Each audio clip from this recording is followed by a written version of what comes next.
Thank you so much, Priya and Almira, for telling us about DXC. I found it very interesting.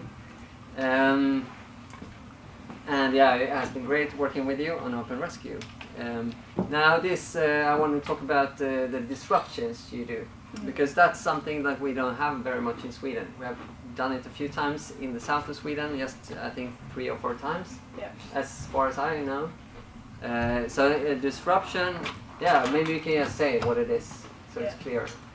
Yeah. Sure, I guess like typically when people say disruption and they're talking about DXC, what they mean is one type of protest that we do where we go inside of a place of violence, typically a grocery store or a restaurant, but really it could be anywhere, like a fur store or a place that sells products tested on animals, and you do something in there that makes people kind of pay attention. Usually it involves speaking or maybe chanting, but really it's not like a specific thing that you have to do. And you could do like, sometimes we do like theater, sometimes we sing, sometimes it's very silent, we just hold props. But it's in the name, the idea is to disrupt what is happening inside that place. And usually what is happening inside that place is like people going about their day, ignoring the violence that is around them. So yeah. And I've seen some of the videos, and sometimes you have a like megaphone, you call it. Yeah. Yeah. So, and for me also, I want to ask you, because for me it seems like almost shouting sometimes, and for me, and I don't know if that's because I'm from Sweden or because I'm not used to that, but that is a bit of aggressive almost, and maybe people are finding it aggressive. Have you been thinking about that? And yeah, because obviously you have non-violence in your principles, and how does that work for you? Yeah, that's a really good question, and actually it's one of those questions which my answer to it is like, you're right, that sometimes when people do disruptions, it's not that they tend to come across as disruptive, but sometimes they are just really aggressive, and there's multiple reasons for that, but one of them is that people are usually really emotional, because I mean, you all know as vegans, when you go inside of a grocery store, when you see animals' bodies, it's a sad emotional experience, and then like sometimes people are on the megaphone for the first time, and that nervousness really shows. But there are speakers who have done multiple disruptions, and one of the things that we're trying to do a better job of is really train people to speak with compassion and violence to not violence. Compassion to speak with compassion and just come across have a peaceful tone. And the thing that we tell people is like going inside of a place and disrupting the social norms is already so disruptive that we want to make that the strong part, and make ourselves look really peaceful when we're speaking. So almost like very much more peaceful than we would be. So if you're loud, that's okay, but try to have compassion in your words, in your action, in your tone, when you're talking to the workers, when you're talking to anybody, because we're not here to attack the individuals. We're actually here to, we even tell people this before our actions, that like we're not here to attack people, because we're here to help them. That we want to show them that something horrible is happening and they don't know what's going on, so they're just as much of a victim of the industry as animals are definitely much bigger victims, but they're also being lied to. But that's really good. Like we hear this from everybody, and so we can take it back and say like, hey, we want people to think, we want people to feel inspired by this, and here's some things that you can do. And the nonviolence trainings have been really helpful, because I think the number one thing is if you feel peaceful inside, you're going to exert it when you talk. So if you actually don't hate people, it'll come across like, I actually love you. You can see that when some people interact with employees, police officers, or other people. And you think by training you can turn hate into love, even? I think so. I mean, I think the nonviolence training is really powerful, because like, I think when I became vegan, sorry I'm talking so much, but after this we can move on. But when I became vegan, I used to get in fights with every single person in my family, my friends, everybody. And I think what changed me is like seeing other people, and the number one thing is like we're attacking the system, not people who are inside of it. And second thing is just acting with non-violence, compassion, and love. So we were attacked a lot during the mass open rescue, but I truly did not feel any anger towards the people who were attacking me, because I knew that they're kind of like doing what, every historical example has showed us that they're going to be doing. Like, why do I have nothing against them? So we kept telling them, like, we love you, we care for you, sorry we're causing inconvenience, but we're just here to help the animals. So another thing I was wondering about is that, you talked about how disruption is one of the first steps in the non-violent strategy. But then it doesn't stop there. So you want to have some negotiation or dialogue. Mm-hmm. And for me, that's a challenge when it comes to animal rights, because the goal is so different when it comes compared our goal to the shopkeeper or the farmer and so on. So how do you get to some kind of common ground or common goal, and how do you work with that part? Yeah, we haven't had like a ton of we haven't had a ton of negotiations that have ended with like very concrete solutions that everybody's happy with. So if you know a little bit about nonviolent direct action, nonviolence, you have the action that hopefully can get you to the point where you have a negotiation with someone, and then you reach some sort of resolution where both parties feel really good about it. And the good thing is like at least now we have some dialogue with people, and I've had conversations with grocery store managers who are really angry at us, and we had a very good conversation, and at the end of it, he didn't go vegan, and I didn't say we weren't going to protest him anymore. I was like, I'm not going to make that commitment to you that we're not going to protest you, but I think both of us walked away with a really good understanding of each other's like goals and each other's needs, and I think eventually this person can be our ally, and I think he kind of already was. So we haven't had like a full-on resolution yet. I guess one example, and this certainly is not like a animal liberation thing, but we had this campaign against a local butcher shop in Berkeley. This is another one that was not very popular with people, because we protested this, and it was a very small business, because every Sunday they had classes that taught the public how to like do various things like butcher animals or make certain foods with animals, and so we protested outside. We didn't even go inside every Sunday. And after a few of these, they were like, okay, fine, like let's talk to you. What do you want? We're like, well, we want you to go vegan. And they're like, we're not going to do that. But after some negotiation, what we decided was they are going to put a sign in their window that is an animal rights message, and it says that it says attention. It's quite big. Attention. Killing animals is violent and unjust, it says, attention, animals' lives are their right. Killing them is violent and unjust no matter how it's done, because this place was all about, we do it nicely. So it's like they have a sign in their window that contradicts like their entire business, and it's still there. And obviously that's not what we want eventually, but it was a good step because it was like everywhere in the media, even though the portrayal of it was not that great in some media outlets. A lot of people said it was extortion. Do you know what that word? Yeah. Which is weird, because like we were just protesting on public property, which is our right, and they asked us, what can we do to make you stop? So I don't really think that's extortion. But it did set like a very interesting precedent in Berkeley, and actually eventually we want all the stores who are selling animal products to have a sign like this to warn people. And I think people have to think about it when they walk by. So that was one example of like a discussion, but yeah, we haven't had anything where someone's like, all right, I'm gonna stop hurting animals yet. Yeah. I know Wayne had a lunch with a slaughterhouse owner or something. Yeah. And then turned out, I mean, it was a good dialogue, it seemed like. Yeah, there wasn't a great outcome of it. He did let us rescue a couple more animals from his slaughterhouse, but it was not as fruitful as we would have hoped. I don't know if I think I was more pessimistic about that situation than some other people were, so maybe it's a different perspective, but Wayne did have a sit down with the slaughterhouse owner, and I think it's really difficult to see a vision come into life when the goals are so different. But I think one success of that interaction was that it was a good show of like how nonviolent communication is so powerful. Because like, yes, if you can sit down and have a conversation with the slaughterhouse owner, I'm not saying it's going to happen, but there is a potential there that that person could change. And who knows, like maybe this conversation they had after that action, and they're still in touch. Like that person can still, he can still think about it. Sure. So I think it was really powerful in that way to show people like this is possible. We can sit down. We actually went we did an action where it was a little strange because it was like kind of a setup where they let us go in, they let us tour the slaughterhouse, bear witness, and also take animals out. But we were talking to the slaughterhouse owners. We were like literally showing people like this is what's happening to these animals, and the slaughterhouse workers were like looking at us.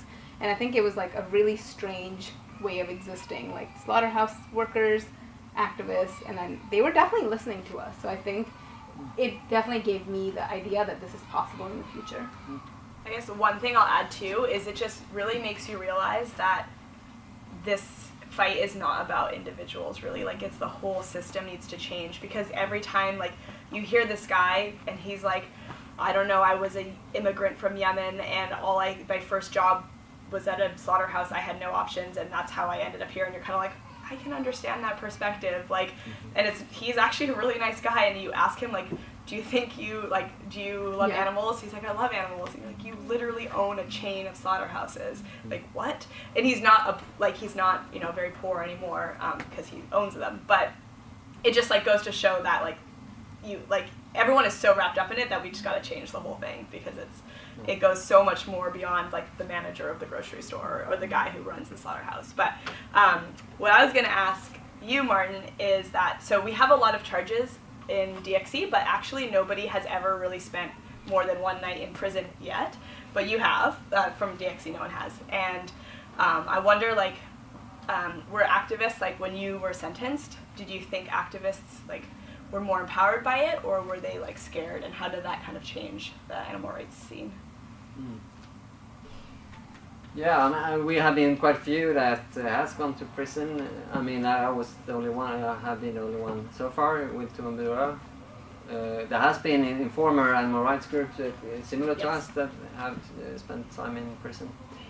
But yeah, no, I don't think it made people not want to do actions.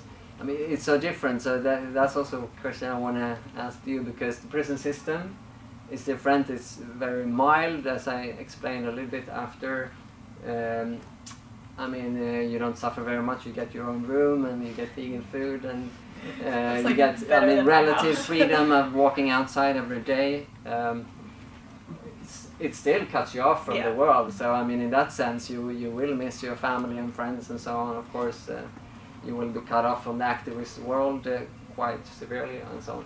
But and the other thing is, of course, very short sentences, and you're talking about the possibility of getting years in prison. I mean, that at least nowadays it wouldn't happen in Sweden, and so that's a very big difference. Mm-hmm. But now, when you have trials coming up, not you personally, I think, but others in DXC, how do you feel about that? And do you think that it could actually turn out with severe prison sentences?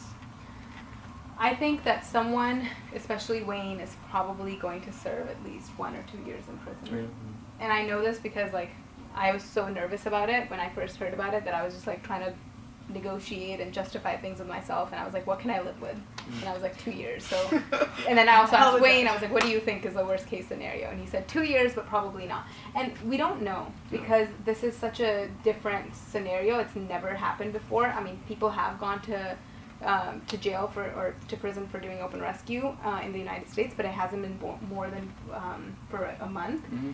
So we are dealing with many more charges, many more, the charges are very, intense. But also it's much more public. It's much more powerful. It's much more elevated. There's people taking action. So we really don't know.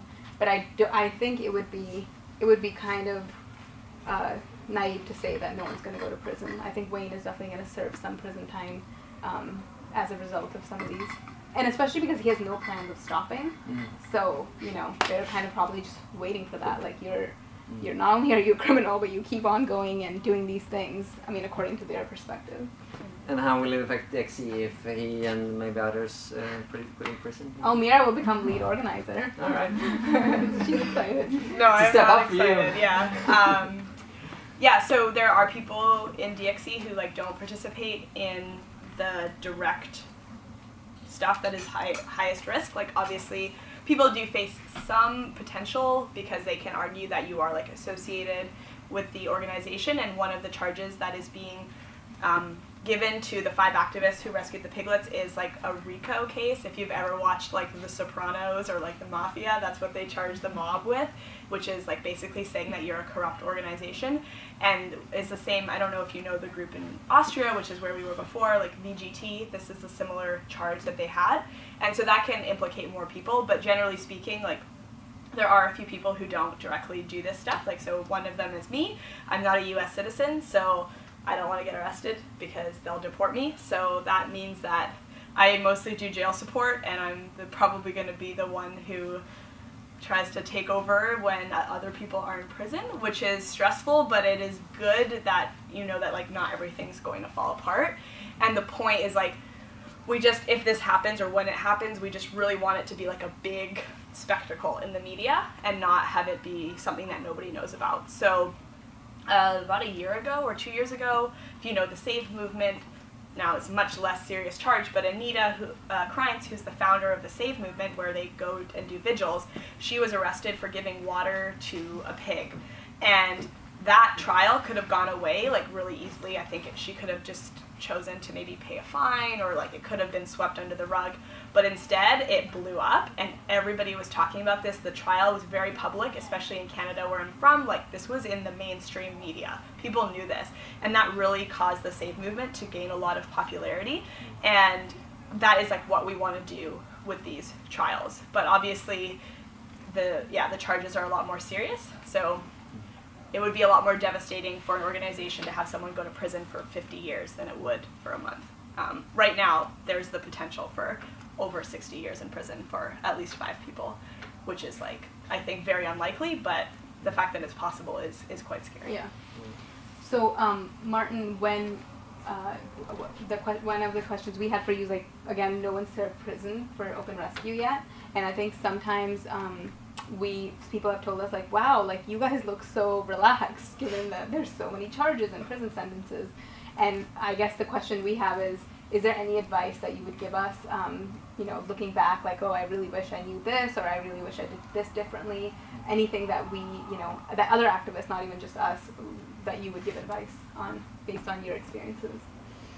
If you're preparing for prison? Yeah. Yeah. Yeah, that's a good question. Well, I'm not a fan, or I don't feel I have time for journaling, but journaling is very good in prison. I mean, for yourself, but it can also turn into stories that you can share with others when you are in prison, but also when you get out. Yeah. Maybe if you are a long time, it could be a book even. Yeah. So that's something really good to do, and something that is easy. I mean, everyone I think will get a pen and paper at least. I even had access to a computer without internet though, but I guess sometimes you can get that. Yeah. But also letter writing, I mean, I've never felt the support so strongly as I did in prison actually, because so many wrote to me. Yeah. But that, I don't have to give any advice on that, always just come. But I mean, just being there for animals gives you strength, I think, and that goes for everyone, every activist that does something that he or she believes in. So in that sense, it will be easier than for many others, I think. What is the history of like civil disobedience in Sweden? Like not just animal rights, but is there like a long history of this here? Well, there is some history from the peace movement, especially the plowshare movement.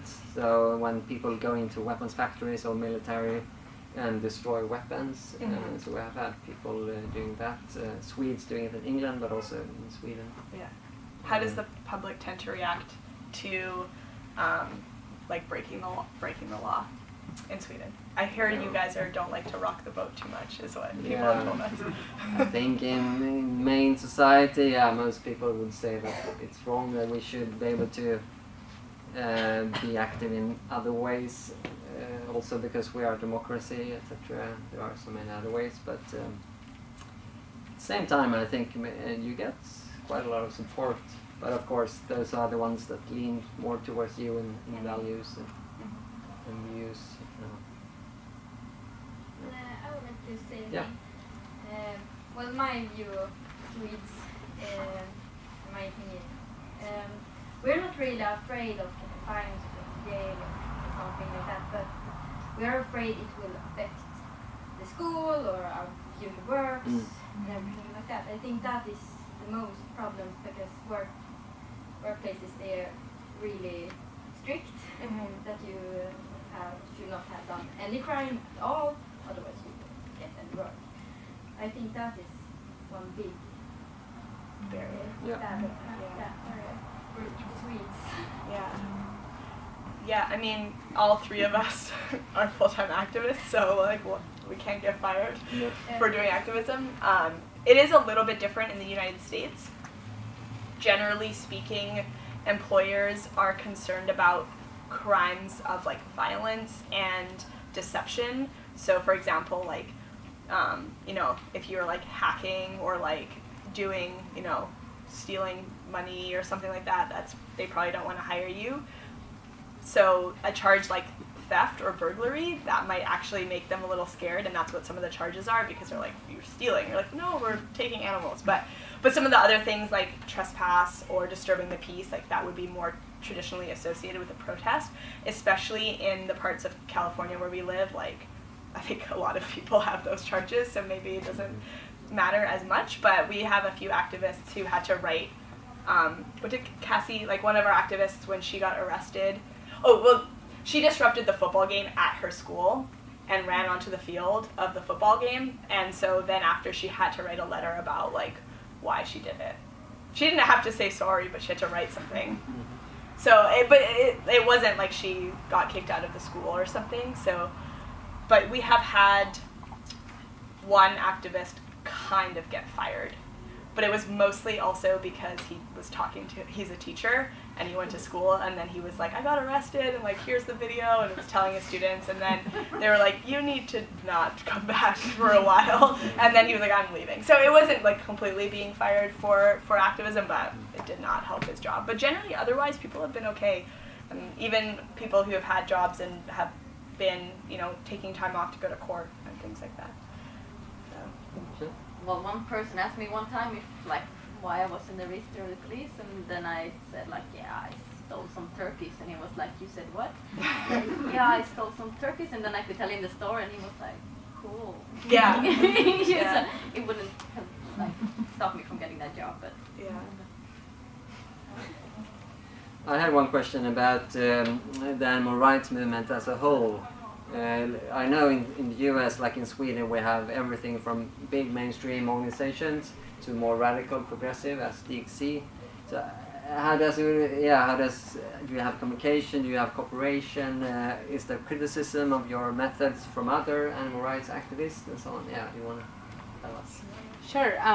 I think there's a little bit of everything. A little bit more of infighting, but I think that's very common. We have a lot of animal rights groups, but I think the main ones that are really big work well together.